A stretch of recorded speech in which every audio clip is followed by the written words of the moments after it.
welcome to the Saving with Steve show, where we talk about the ins and outs of money, pretty much everything under the sun that relates to you having a happier, healthy relationship with money. My name is Steve Sexton. I want to thank you for joining us. Our listenership, viewership is up over 100,000 in the last 6 months. I just want to thank you for sharing it with your friends and family. We've expanded across the United States. We're moving in almost 65 countries now. So we very much appreciate you sharing this with us and, being a loyal viewer and so on. By the way, there are some special Christmas ideas and gifts with some special discounts. All you want to do is go to the resource page there on the savingwithsteve.us website. Again, that's the savingwithsteve.us website. You know what? After we finish talking to our very special guest, I'll be talking a little bit about what's going on in the economy, things you might want to pay attention to that could make a difference in your life. But this week, we're going to be focusing not only on the real estate market, but the mortgage market. Okay. We have Jonathan Jerotz. Everybody calls him JJ. He's the area manager for Synergy One Lending. We've got him here to help walk us through what's going on, what we can do, how to get prepared for a loan in this environment.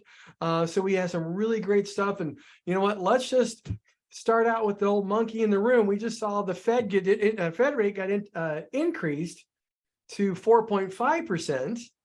And then on top of that, their guidance says they're looking to pop it up to somewhere between 5.1 and 5.5 by the middle or to the third quarter of next year. So that makes it much, much more fun with the getting a mortgage, credit card, social. So Jonathan, welcome to the show. It'll be a fun topic today. Yeah, thank you. Thank you, Feds. Just they're the Grinch amongst the Christmas time for sure. It was really interesting because right around this time last year, you and I were having a discussion and we're talking about 2.5% interest rates. Yeah, it is amazing, Steve. I mean, the fact, when we can look back, and we don't have to look back that far, even to, February, March, where rates were still in the threes, and to have them double, if not more, by the end of the year is really unfathomable. I don't think anybody would have imagined that we'd be in the place we are today.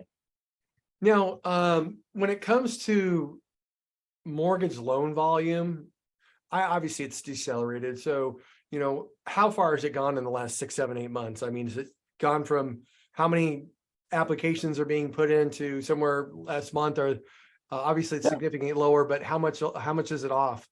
Yeah, I mean, you're talking year over year about 70% off. Okay, I could see that. A drastic number. I mean, refinancing a home loan today, that business is almost all but gone. So it really is, people buying homes, which is happening. I mean, that the one thing that it is happening. Mm-hmm.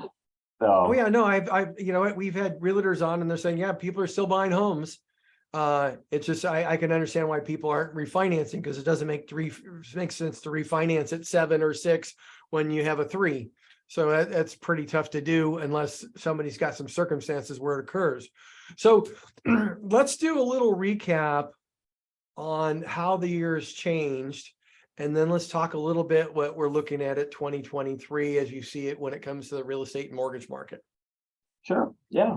I mean, as far as the mortgage market for the year and the changes, I think the mortgage industry has pivoted quite nicely as interest rates have increased. And what I mean by that is not so much additional product, but helping consumers get to a better payment place while rates are high right now. So most of the lenders have rolled out something called 1.0, 2.1, or 3.2.1 buy downs. And really what that means is, if let's say an interest rate is 6.5%, I'll just use that as an example for today. You ask the seller to pay for this buy down. And it is a temporary buy down, but the money that the seller pays goes into an account And so let's say it's a 3-2-1 buy down and your interest rate's 6.5% on this 30-year mortgage. Your payment in year one would actually be based on 3.5%. Oh, Payment year two would be based on 4.5%. Payment year three would be based on 5.5%, and the rest of the loan would be based on 6.5%. Now, the beauty of, and you can do this on a regular conforming loan, FHA loan, VA loan. So it covers a very wide span of what you can do it on. And Steve, really the beauty of this program is that, again, the seller's paying for it. That money goes into an account, and really every month that you make your payment, and let's say year one, your payment's based on 3.5%, the difference between the 3.5% and the 6.5% payment comes from that account. So you're really paying at 6.5% on the mortgage, but the seller opted to pay that for you. And when you go to refinance, I mean, I don't think there's anybody in this industry that does not believe that interest rates will come down in a certain amount of time. Now, what we don't have the crystal ball is that 6 months, 12 months, 18 months, but it offers a buyer today protection down the road a little bit. This money sits in this account. When you go to refinance that home loan, that money will go against the principal payoff of your current loan. So it's not lost. You don't lose the money. And so it really is it's a great program. It's not an adjustable rate mortgage. So you know exactly what your payment's going to be kind of moving along in this time frame. And I'll tell you, there's a lot of great opportunities right now for buyers in the marketplace, because it kind of is, it has shifted more towards a buyer's market. And you can ask the seller to pay these things and help with closing costs. So that's really been the biggest shift in the mortgage industry. And unless really somebody's been in the business for over 20 years, I mean, this was a very big strategy in the early 2000s when there was tons of home building going on. The builders were offering these buy downs left and right because they were competing against each other. So it's not new. It just hasn't been utilized for many, many years. so basically what they did is they pulled out a new, an old tool out of the tool bag and said, hey, I think it could help people to do this. And you know what? I just have some odd experience here. One of my clients passed away. Kids were looking to sell the house. And I mean, they've been just grinding, and somebody came up and said, hey, I'll buy it providing you do this. And they were like, oh yeah, let's get this thing out of here. They were very, very, very happy with that. And I would think if somebody's having some financial trouble where they've lost their job and you know what, they need to sell the house and move, that would help that occur, as opposed to having that house sit on the market and have them go further and further in the rears, or have their accounts go down further and further. So that is a wonderful option in a tough time. Yeah, it is a great strategy from a seller's perspective. What I'm seeing is, I mean, we're seeing price reductions on the market for homes that have been sitting and you know, kind of 30 days on the market, not selling. And instead of doing a price reduction, it would be much better and more economical to get buyers involved into the home by offering something like this buy down strategy. And the reality is it's truly about payment and affordability. And Steve, that's what we've kind of lost this year with the interest rate environment going up so much, is just the affordability factor of a home. When you're talking about, you know, buying a $700,000, $800,000, $900,000 home, and your payment's going to be $4,500, $5,500, it's a big number to kind of swallow. And so people are a little bit more reluctant to jump into that home ownership, albeit all the benefits of home ownership, they are a little bit reluctant because of the payment. So this buy down strategy is very effective and is very helpful. I see that. Let's see.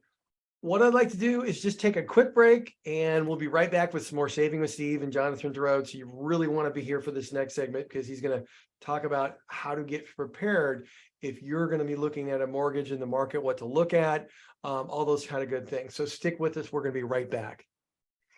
Cameron, that was segment one. That was really good. That was awesome, actually. Perfect breaking point. So how the kids doing?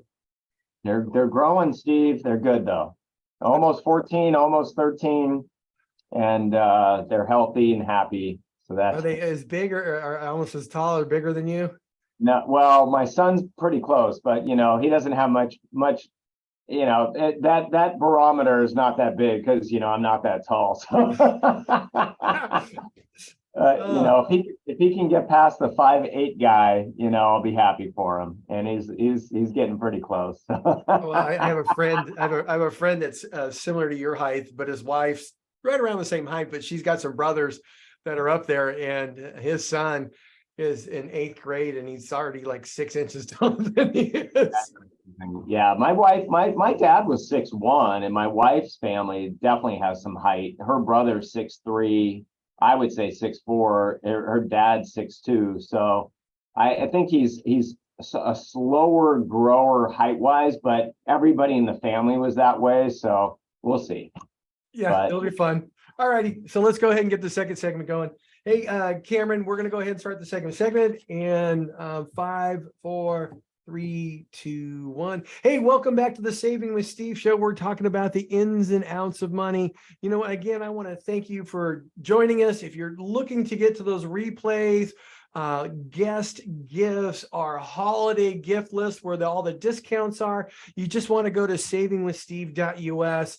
And I encourage you to subscribe to our YouTube channel, our Google Play, our Spotify channel, and just check out a few of our affiliates at UK Health Radio, BBS Radio, Talk Radio, New York 60, AM FM 247. You know what? They're all here to uplift your spirit, empower you to solve problems, and help you live a life of financial and personal freedom. So with that, we got Jonathan Jerotz back. We're glad he's here. We're finding all about the mortgage market. So let's start talking about one thing.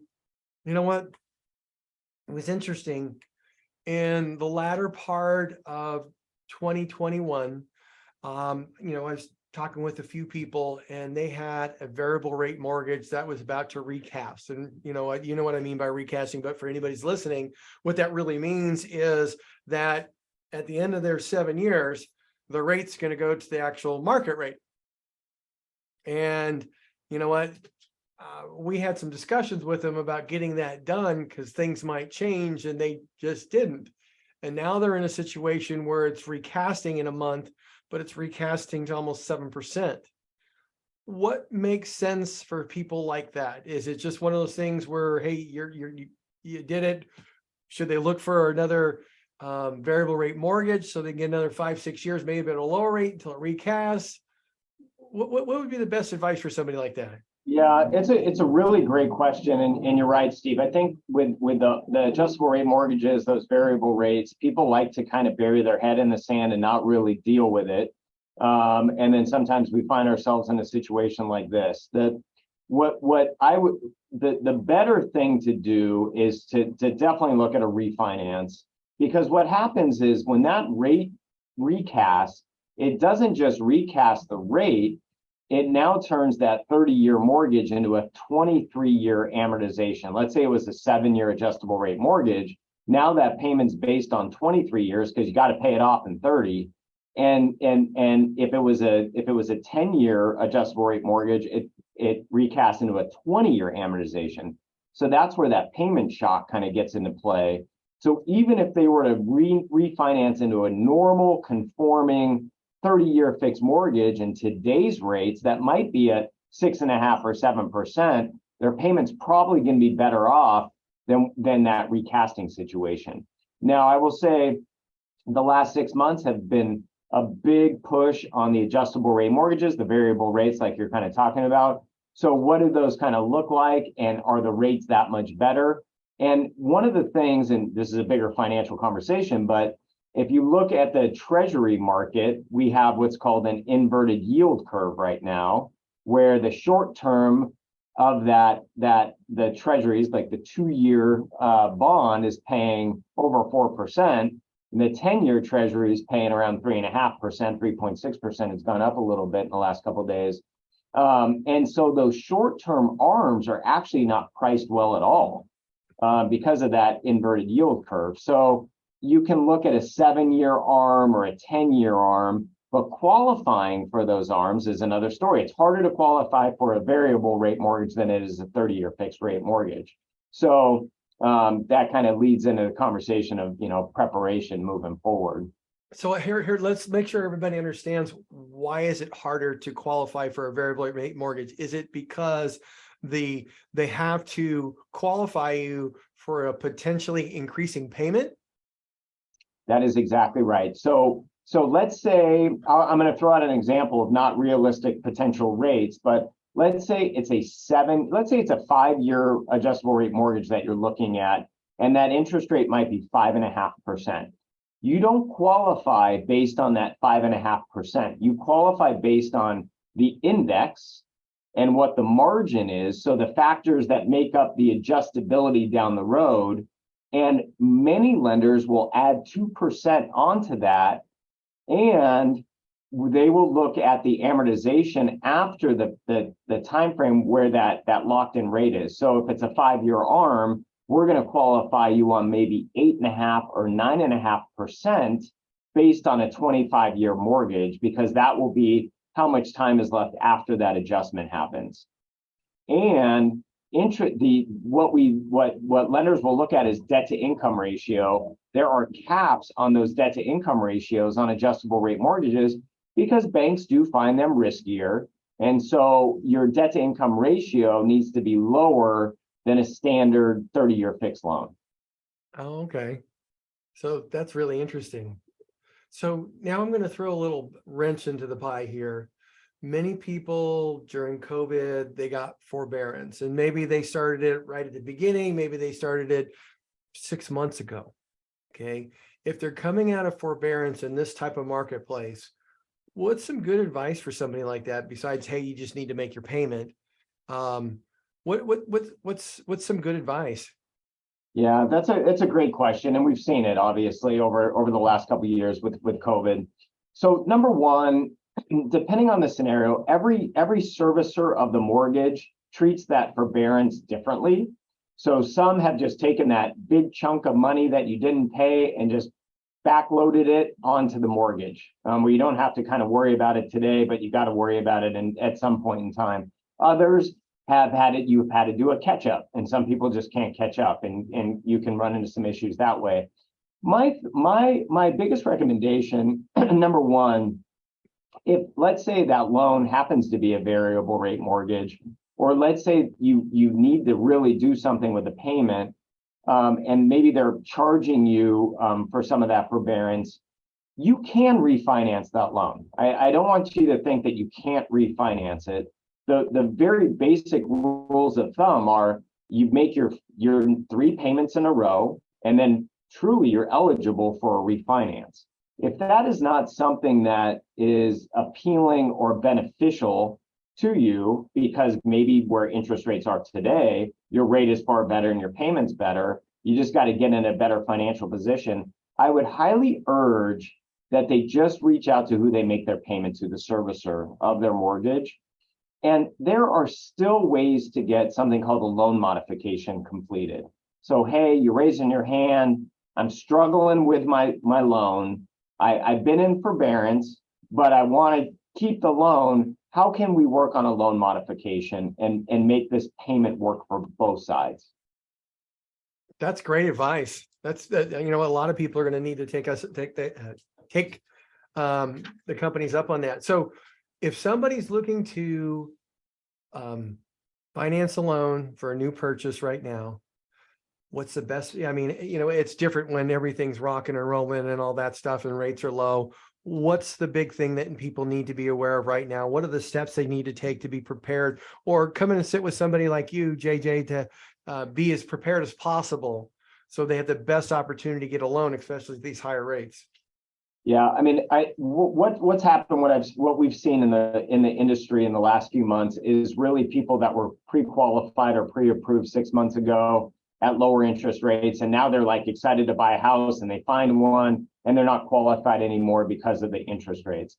So as we get through the end of the year, we're going to know what our income is for 2021. If you're self-employed, it gives you an opportunity to look at how you're going to file those taxes for 2021 to qualify in 2022 after those taxes are filed. And so sitting down with a mortgage professional to say, hey, here's my income, here's my expenses. What do I need to sort of have to get pre-approved for that $900,000 home that I want to buy with 20% down? So it's a really good opportunity to sit down with your mortgage professional that you're working with, lay out your financials. In today's day and age in the industry, we've kind of moved to using soft credit pulls instead of your traditional real hard credit inquiries. So you don't have to worry about getting a real credit pull done to just kind of go through a pre-approval process. You can get a soft credit pull. It doesn't affect your score. You can see what's going on. And somebody can really walk you through to say, okay, your goal is to buy this much house and you have this much money to put into it. Let's back into these numbers based on interest rates today. Maybe they'll go down a little bit in the new year, but here they are today. We don't really see them going up too much further from where they are today. And you can really put together a game plan. And I'm telling you, especially for the self-employed, now is the time to work on this and get your taxes set so you can file them. That's wonderful. That's great, JJ. Hey, look, you know what, we're coming to the end of our time. You know what, if people are reaching out, you know, regardless of what situation they're in, if they're looking to refinance, whether it be a variable rate or something that's came in off forbearance or just buying a new place, how can they get a hold of you? How can they get some good information from you, JJ? You know, just go to askjjnow.com, askjjnow.com. All my contact information is there. Okay, you heard it, everybody. AskJJNow.com. You want to go check that out. You know what, JJ, I hope you have a wonderful holiday season there. Merry Christmas with you and the kids. And hopefully you have a wonderful 2023. Thanks for being with us today. We'll look forward to seeing you next time. Thank you. All righty. There we go. Let's do a pop. Hey, welcome back to the Saving with Steve show, where we talk about the ins and outs of money. You know what? Today's big topic, it's a big one. And that big topic here we have today is this. You know, what's really going on in our economy? Now, we saw earlier last week on the 14th of December, the Fed says, hey, inflation is nowhere near where we thought it was going to be. And here's the interesting piece. December 2021, the Fed said by this time, we're going to have an inflation rate of anywhere from 1.8, 1.9 to 3. We didn't. You know what? Inflation year over year is at 7.1. Previous year is 8.7. So think about that. That means if you had $100,000 just sitting in a savings account earning nothing, you can only buy basically $92,000 worth of stuff. And this year, that $92,000 worth of stuff, if you still had it sitting in a savings account, you know what, would barely be able to burst $80,000 worth of goods. So we've got some inflation around here. They said, hey, we're going to have to get a little bit more aggressive here. We're increased our interest rates to 4.5. We're going to probably push it up to 5.1 to 5.5 next year. Now, what this does is it creates a constriction of credit. Okay. Costs of things are getting more. Inflation is still up. In fact, the inflation report basically said, hey, used cars and truck sales are down. So is oil and gas, but everything else is up. All right. So we're not containing that. Hopefully the Fed gets it right. They bring some pressure off people because a lot of people are going to be looking at, hey, can I travel? I'm not buying as much. We're seeing that in retail already. So that's occurring there. You know, what's really interesting about this is we have a money manager by the name of James Jerica who provided me this report, and it was the put call report. Okay, put call premiums. And basically what it showed is that for every $4.2 that these traders were buying puts on, which is betting that the market is going down, for every $1 that people are betting on the market's going up. So it's like 4 to 1. That hasn't existed in over 22 years. Even through all the panics that we've been through, the market corrections, the puts, meaning the number of traders purchasing puts, saying the market's going to crash, is larger than it's ever been in history. So that means we've got a little bit of a roller coaster and we're going to see some more volatility. what that means to you is, what are you going to do to protect that nest egg that you worked all of your life for, especially if you're in retirement or about to retire? You know what? Those things can be devastating if we're seeing another 20, 25% go down. So, you know what? Think about this, have the discussions with your financial professionals to make sure you're on the right track and you know what's going to happen to your environment. So with that, one last thing. Make sure we've got a few days left to do our required minimum distributions. Make sure you get that done, because you don't want to get hit with the largest penalty for not taking it on time, which is a 50% penalty from the IRS. So with that, I want to thank you all for joining us here on Saving with Steve. I hope you have a wonderful rest of 2022 and an outstanding 2023. You know what? Stay safe, stay healthy, and we'll see you next week this time. Bye-bye.